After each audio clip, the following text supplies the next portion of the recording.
کسی فلسفی نے کہا تھا کہ خدا ہر جگہ نہیں ہو سکتا، اس لیے اس نے ماؤں کو بنایا تھا جو اپنا ہر مفاد پس پش ڈال کر دنیا کی ہر چیز کے مقابلے میں اپنے بچوں کا ہی انتخاب کرتی ہیں۔ صوبہ خیبر پختونخوا میں بھی ایک ماں نے ایسا ہی کیا۔ اس نے اپنی تنخواہ کے چیک کے مقابلے میں اپنے 8 ماہ کے بچے کا انتخاب کیا۔ زینت بی بی صوبہ خیبر پختونخوا میں خواتین کے حقوق کے لیے کام کرنے والی ایک NGO سے بطور میڈیا کوآرڈینیٹر وابستہ تھی۔ جب انہیں کہا گیا کہ وہ اپنے 8 ماہ کے بچے کو دفتر لانا بند کریں یا پھر نوکری چھوڑ دیں، لہٰذا زینت نے نوکری چھوڑ دی اور بچے کا انتخاب کیا۔ زینت کا کہنا ہے کہ انہیں اپنے اس فیصلے پر کوئی پچھتاوا نہیں۔ پشاور میں اپنے خاوند کے ہمراہ رہائش پذیر 32 سالہ زینت کا کہنا ہے کہ گھر پر بچے کی دیکھ بھال کے لیے کوئی نہیں تھا، لہٰذا ان کے پاس ایک ہی راستہ باقی بچا تھا کہ وہ اپنے بچے کی نگہداشت کریں۔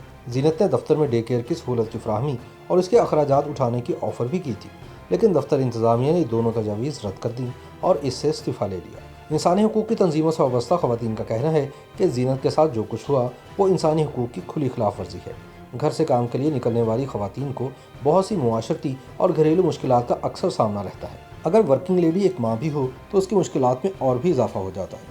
ان کا سب سے بڑا مسئلہ کام کے ساتھ اپنے بچوں کی دیکھ بھال ہوتا ہے، اس لیے بہت سی خواتین بچوں کے بعد کام کرنا چھوڑ دیتی ہیں۔ اس کی بڑی وجہ کام کرنے والی جگہوں پر ڈے کیئر کا نہ ہونا ہوتا ہے۔ اس سلسلے میں خیبر پختونخوا اسمبلی میں خواتین ارکان اسمبلی نے زینت کے واقعے کا نوٹس لیتے ہوئے ورکنگ ویمن کے حوالے سے ایک قرارداد پیش کی، جس میں مطالبہ کیا گیا کہ خیبر پختونخوا میں سرکاری اور غیر سرکاری دفاتر کو انٹرنیشنل لیبر آرگنائزیشن کنونشن 183 اور سفارش نمبر 199 کے تحت ماں دوست بنایا جائے۔ قرارداد میں بلوچستان اسمبلی کے ایک خاتون رکن کا بھی ذکر کیا گیا، جنہیں مئی سن 2019 میں اسمبلی سے صرف اس لیے نکال دیا گیا تھا کہ ان کا بچہ بھی ان کے ساتھ تھا۔ اسی طرح کا ایک اور بل اپریل سن 2019 میں پنجاب اسمبلی میں پاکستان مسلم لیگ نون کے رکن ہنا پرویز بٹ نے پنجاب ترمیمی بل برائے بہبود زچہ بچہ سن 2019 جمع کروایا، جس کے تحت پہلے سے موجود بہبود برائے زچہ بچہ آرڈیننس سن 1958 میں ترامیم کی تجویز دی گئی تھی، تاکہ نوکری کرنے والی خواتین کو مزید سہولیات دیے جانے کو یقینی بنایا جا سکے۔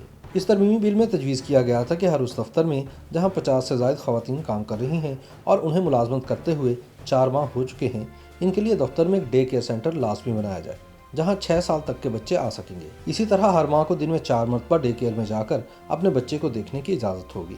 دن میں 2 مرتبہ خواتین کو اپنے 1.5 سال تک کے بچوں کو دودھ پلانے کے لیے وقفہ دیا جائے گا۔ بل یہ بھی تجویز کرتا ہے کہ کوئی بھی آجر اگر اس قانون کی خلاف ورزی کرے گا تو اسے 5 لاکھ روپے جرمانہ ادا کرنا پڑے گا۔ ہر خاتون کو بچے کی پیدائش پر 24 ہفتوں کی چھٹی دی جائے گی، اور اگر خاتون کو دوران حمل کوئی مسئلہ درپیش ہو تو اسے تنخواہ کے ساتھ 6 ہفتے تک کی چھٹی دی جائے گی۔ اب دیکھنا یہ ہے کہ خواتین کی بہبود کے حوالے سے یہ بل کب پاس ہوتے ہیں اور ان پر عمل درآمد کب شروع ہوتا ہے۔